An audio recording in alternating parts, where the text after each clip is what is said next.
Assalamualaikum warahmatullahi wabarakatuh. Salam sejahtera bagi kita semua. Halo, perkenalkan, nama saya Widya Novita SE, peserta Latsar CPNS Kabupaten Kaur, Provinsi Bengkulu tahun 2022. Saya merupakan analis ekonomi kreatif di Dinas Pariwisata Kabupaten Kaur. Dalam video ini, saya akan mengulik tentang Aku, Smart ASN, dan instansi. Mari kita saksikan video berikut.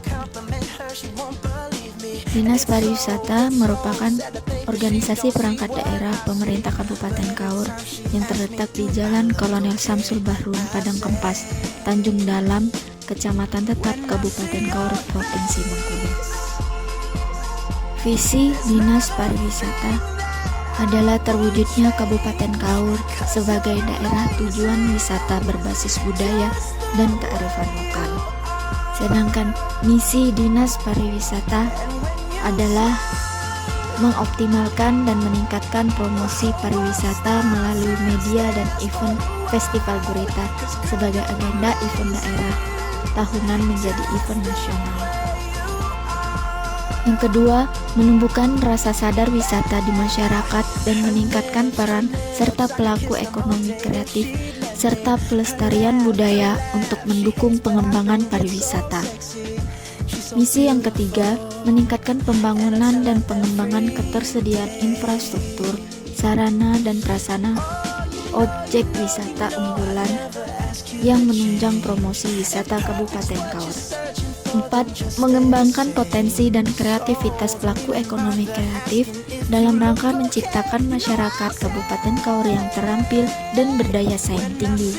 Kelima, melakukan kolaborasi dengan UMKM ekonomi kreatif produk kuliner khas Kabupaten Kaur yang akan meningkatkan perekonomian melalui pariwisata Kabupaten Kaur. Terakhir, melakukan pembinaan dan peningkatan kapasitas sumber daya manusia pengelola destinasi wisata. Moto Dinas Pariwisata Kabupaten Kaur adalah melayani dengan cerdas, ceria, empati, ramah, damai, aman, dan seni. Moto Dinas Pariwisata Kabupaten Kaur adalah melayani dengan cerdas, ceria, empati, ramah, damai, aman, dan seni.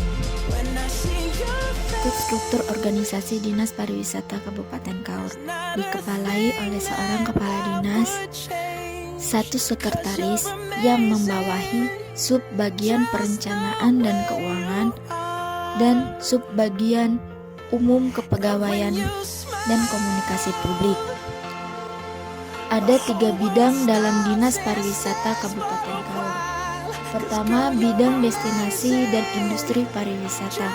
Bidang kedua, bidang pemasaran pariwisata. Yang ketiga, bidang ekonomi kreatif, di mana saya ditempatkan di bidang ekonomi kreatif. Fungsi analis ekonomi kreatif. Pertama, merencanakan kegiatan ekonomi kreatif. Yang kedua, menyiapkan bahan dan data. Yang ketiga, melaksanakan kegiatan ekonomi kreatif. Yang keempat, menganalisis permasalahan dan rekomendasi kebijakan ekonomi kreatif. Yang kelima, menyusun kajian ekonomi kreatif. Yang keenam, melaporkan hasil kegiatan. Yang ketujuh, melaksanakan tugas kedinasan lain yang diberikan pimpinan. Jenis layanan yang diberikan untuk bidang ekonomi kreatif adalah fasilitator dan melaksanakan kegiatan penyuluhan di bidang ekonomi kreatif kepada para pelaku ekonomi kreatif. Standar pelayanan yang harus dicapai adalah kegiatan penyuluhan untuk meningkatkan kualitas dan kuantitas pelaku ekonomi kreatif tercapai dan berjalan sesuai dengan target yang telah ditentukan. Keterkaitan tugas dengan tujuan instansi yaitu bertambahnya kuantitas dan kualitas dari pelaku ekonomi kreatif pembangunan dan pengembangan ekonomi kreatif, maka bertambah pula sektor ekonomi dari bidang ekonomi masyarakat. Visi Presiden dalam pembangunan SDM dengan percepatan peningkatan kualitas SDM aparatur dengan membentuk generasi Smart ASN demi terwujudnya birokrasi kelas dunia atau World Class Government. Smart ASN harus memiliki 8 karakter. Saya sebagai analis ekonomi kreatif harus memiliki pertama integritas, kejujuran, kepercayaan, kewajaran, respek dan tanggung jawab harus dimiliki saya sebagai Smart ASN. Kedua, nasionalisme. Harus disiplin, cinta tanah air, semangat bela negara, cinta damai, menghargai prestasi, dan toleransi dengan berbagai keragaman yang ada.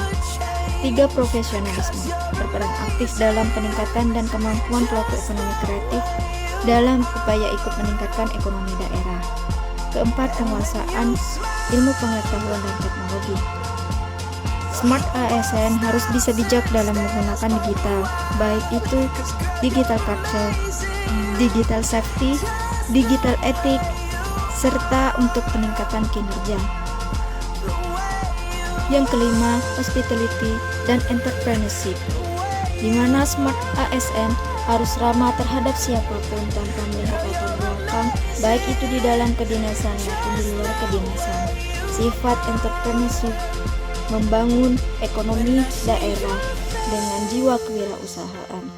Ketujuh, networking atau berwawasan global. Sebagai ASN bisa menjalin hubungan yang baik untuk bisa mencapai tujuan instansi dan pemerintah. Haruslah bisa berkolaborasi dengan berbagai pihak dan lintas sektor. Kedelapan, kemampuan berkomunikasi. Bagaimana tujuan kita bisa diterapkan dengan kita menerjemahkan apa yang akan menjadi tujuan dalam instansi kita kepada masyarakat maupun stakeholder.